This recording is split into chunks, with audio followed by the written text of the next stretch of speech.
নারকেল ও সুপারির জন্য বিখ্যাত বাগেরহাট জেলা। নানা কারণে নারকেলের ফলন আশঙ্কাজনকভাবে কমলেও চাষিরা ধরে রেখেছেন সুপারির উৎপাদন। জেলার সবথেকে বেশি সুপারি উৎপাদন হয় কচুয়া উপজেলায়।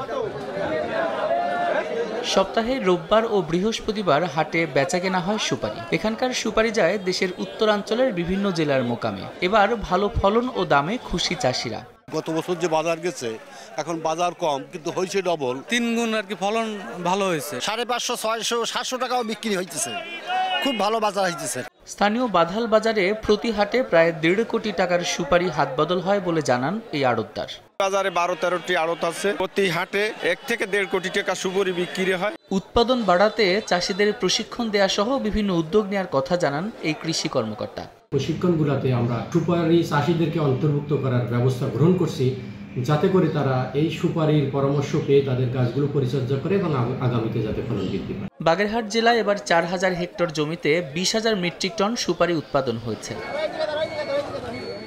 সময় সংবাদ, বাগেরহাট।